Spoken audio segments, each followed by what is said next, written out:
ઓમ ગણેશ હર હર મહાદેવ।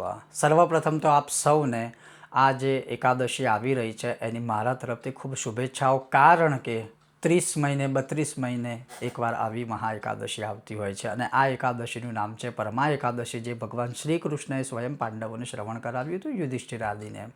હવે આ પરમા એકાદશીને દુર્લભ એકાદશી કે દુર્લભા એકાદશી પણ કહેવાય છે અને આ એકાદશીના મહત્ત્વ વિશે સંપૂર્ણપણે એવું શબ્દશઃ લખેલું છે કે જે લોકોને આર્થિક તંગી છે, જે લોકોને ઘણું બધું દેવું કે ઋણ થઈ ગયેલું હોય તો ધન પ્રાપ્તિ માટેની આ સ્પેશિયલ એકાદશી છે। આનું સૌથી વિશેષ મહત્ત્વ આ વિષય ઉપર જ આપેલું છે। એટલે કદાચ ભગવાનની કૃપાથી તમારે ધનની પ્રાપ્તિ કરવી છે, સ્થિર લક્ષ્મીની પ્રાપ્તિ કરવી છે, વ્યાપારમાં વૃદ્ધિ, કે તમારે છેલ્લે કોઈ કામના ના હોય તો લક્ષ્મીનારાયણની કૃપા, પુરુષોત્તમ ભગવાનની કૃપા પ્રાપ્ત કરવી હોય તો આ એકાદશી કરવી જ જોઈએ।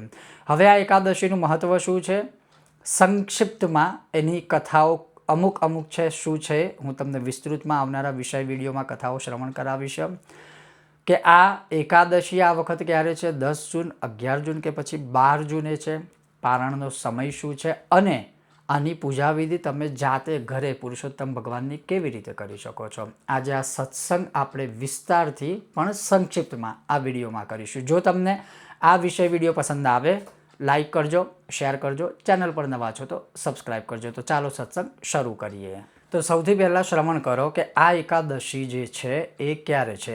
તો આ એકાદશી આ વખતે જે છે એ 11 જૂને છે અને 11 જૂને જ શરૂ થાય છે અને 11 જૂને જ પૂર્ણ થશે। કેવી રીતે? તો આ એકાદશીનો જે આરંભ છે એ આપણા ભારત દેશમાં 11 જૂન ગુરુવારે સવારે જે છે 12:57 શરૂ થશે। એટલે લગભગ 1 વાગે વહેલી સવારે જે છે 11 જૂને શરૂ થશે અને સેમ ડે એટલે કે 11 જૂને જ રાત્રે 10:36 છે આ એકાદશી તિથિ સમાપ્ત થશે।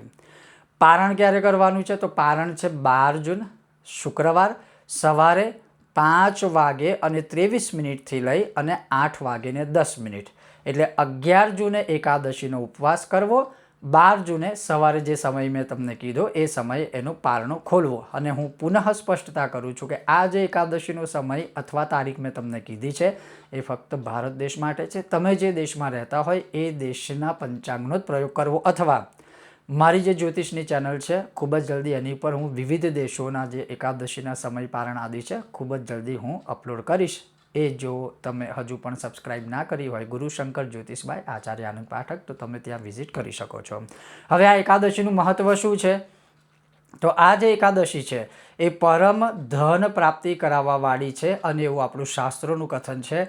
દરિદ્રતામાંથી મનુષ્યને મુક્તિ આપનાર છે, સ્થિર લક્ષ્મીની પ્રાપ્તિ કરાવનાર છે અને અક્ષય પુણ્યની પ્રાપ્તિ આપનાર છે। અને શબ્દોમાં કહીએ તો સ્વર્ણદાન, સોનાનું દાન કરવાથી અને એક અશ્વમેઘ યજ્ઞ કરવાથી જે ફળ પ્રાપ્તિ થાય છે એ આ એકાદશીથી થાય છે। અને વધુ મહત્ત્વ એ છે કે અજાણતા થયેલા પાપો જો હોય અને આપણને ખબર હોય તો એમાંથી પણ મનુષ્યને મુક્તિ મળે છે અને અંતે મોક્ષપદની પ્રાપ્તિ થાય છે, એવું ભગવાન કૃષ્ણએ સ્વયં પુરુષોત્તમ માસની કથામાં કહેલું છે।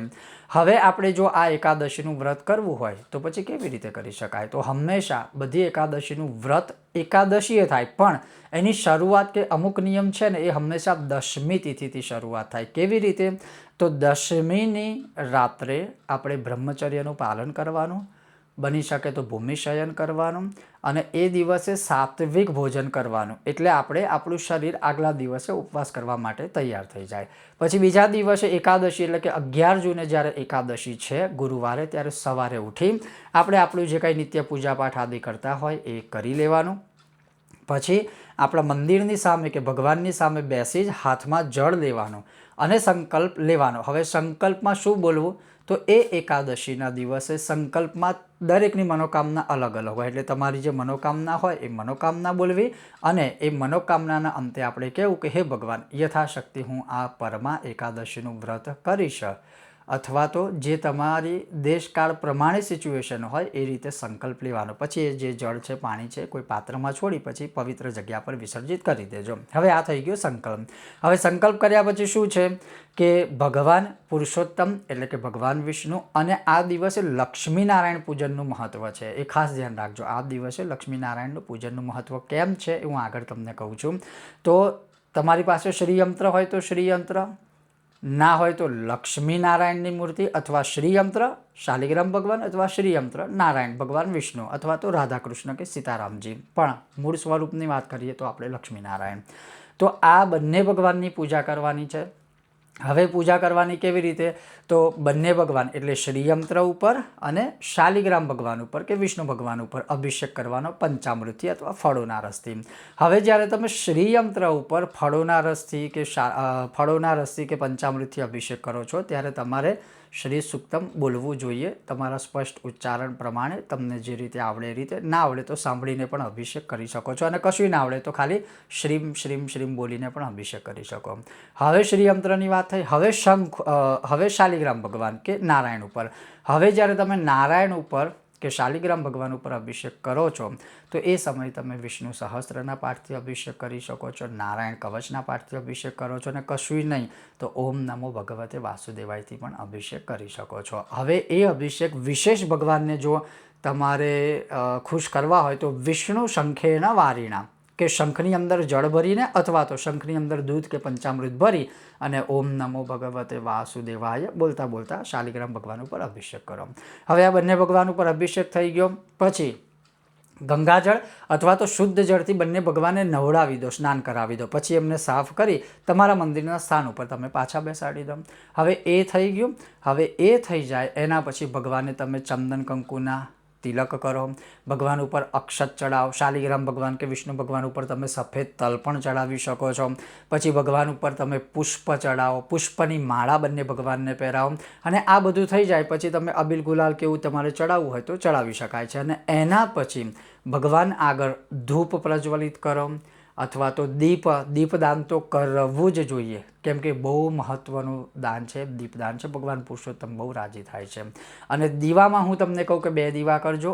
એક દીવો ગાય માતાના ઘીનો કરજો, એક દીવો તલના તેલનો કરજો. હવે જે ઘીનો દીવો છે એ ભગવાનની જમણી બાજુ અને આપણી ડાબી બાજુ, આપણે બેસીએ તો આપણી ડાબી બાજુ અને ભગવાનની જમણી બાજુ આવશે. અને તલના તેલનો દીવો છે ભગવાનની ડાબી બાજુ અને આપણે બેઠા છે તો આપણી જમણી બાજુ. ટૂંકમાં 2 દીવા કરજો. બંને દીવા જે દાન કરી રહ્યા છો આપણે ભગવાનને એ ખૂબ દરિદ્રતાનો નાશ કરવાવાળા છે. હવે દીવો થઈ ગયો, ધૂપ થઈ ગયો. પછી ભગવાનને કોઈ પ્રસાદ અર્પણ કરો અને ખાસ કરીને એકાદશી છે એટલે કહીશ કે તમે ભગવાનને ફળનો પ્રસાદ અર્પણ કરો અથવા તો સૂકા મેવાનો પ્રસાદ અર્પણ કરો. પછી ભગવાનની આરતી કરો લક્ષ્મીનારાયણની, એટલે નારાયણની આરતી પણ ચાલશે, લક્ષ્મીજીની પણ ચાલશે. અને તમે ચાહો તો ભગવાન શ્રી કૃષ્ણ કે રામની પણ આરતી કરી શકો છો અથવા ભગવાન નારાયણની આરતી કરજો, તમને જે ઠીક લાગે. ને કશું ના ભાવે તો કર્પૂર ગૌરમ પણ ચાલશે. એ થઈ જાય પછી તમે એ પ્રસાદ ખાઈ શકો. હવે આ થઈ ગઈ પ્રાતઃકાલની પૂજા આદિ સંકલ્પ, બધું સરસ થઈ ગયું વ્રત માટે. પછી શું છે કે તમે આખો દિવસ જે કાંઈ, જો તમારી પાસે વધુ સમય હોય તો ભગવાન સામે બેસી તમે વધુ મંત્ર જાપ છે કે પાઠ આદિ છે બધું જ કરી શકો છો. અને પછી તમે તમારું કોઈ કામકાજ હોય ને જતા હોય તો પણ વાંધો નહીં. પણ પછી જ્યારે રાત્રિકાળ થાય, સાયંકાળ થાય છે ત્યારે ખાસ કરીને એકાદશીમાં જાગરણનું મહત્ત્વ બહુ છે. કોઈ પણ વ્રત હોય એમાં જાગરણનું વિશેષ મહત્ત્વ હોય ને આ એકાદશીમાં ખાસ છે. કેમ કે અહીંયા તો લખેલું છે કે રાત્રે સૂવું વર્જિત છે, પણ દેશકાળ પ્રમાણે સમય પ્રમાણે આપણે કદાચ જોઈએ તો જેટલું જાગી શકાય એટલું જાગવાનો પ્રયત્ન કરજો. અને જ્યારે જાગીએ ત્યારે આપણે ભગવાન વિષ્ણુ સહસ્ત્રના પાઠ જાતે કરો અથવા તો સાંભળો. જેટલું જાગીએ કે જાગી શકાય એટલું ઓમ નમો ભગવતે વાસુદેવાયના મંત્ર જાપ કરો, ઓમ નમો નારાયણાયના મંત્ર જાપ કરો, ભજન કરો, કીર્તન કરો, ધૂન કરો.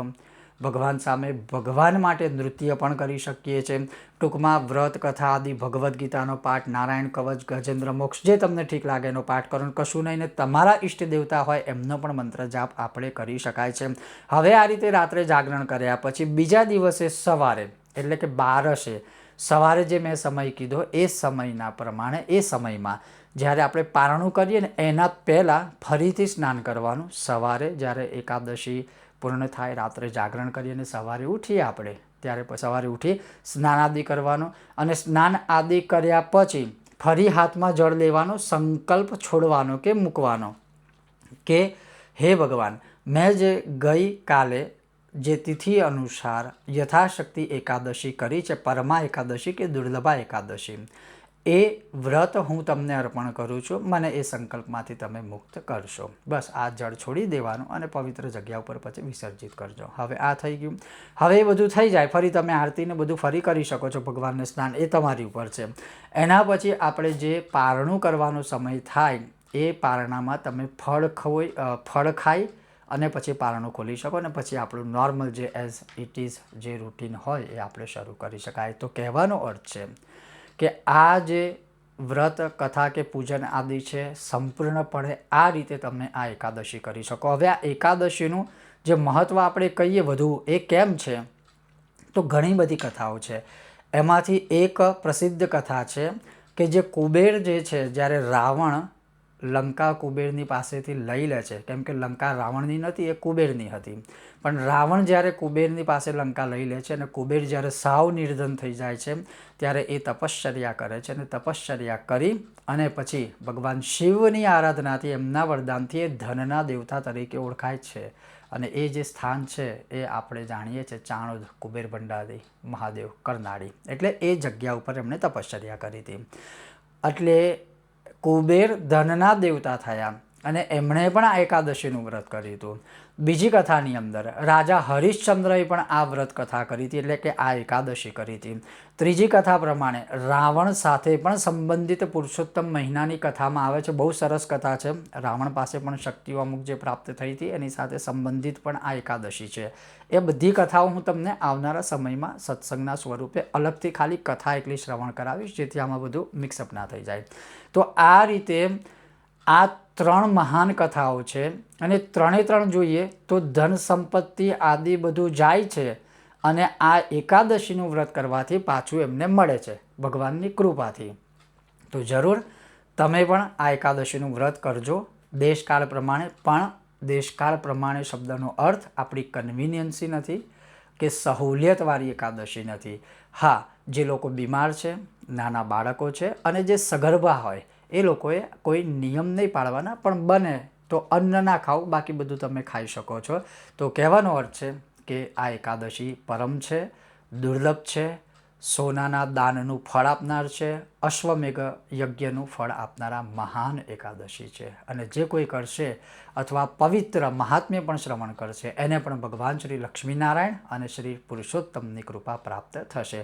જો તમને આ વિષય, વિડીયો અને મહાત્મ્ય શ્રાવણ કરવામાં કે સાંભળવામાં ગમ્યું હોય તો વિષય વિડીયોને લાઇક કરજો, શેર કરજો અને ચેનલ પર નવા છો, કોની રાહ જુઓ છો, જલ્દીથી સબસ્ક્રાઈબ કરજો.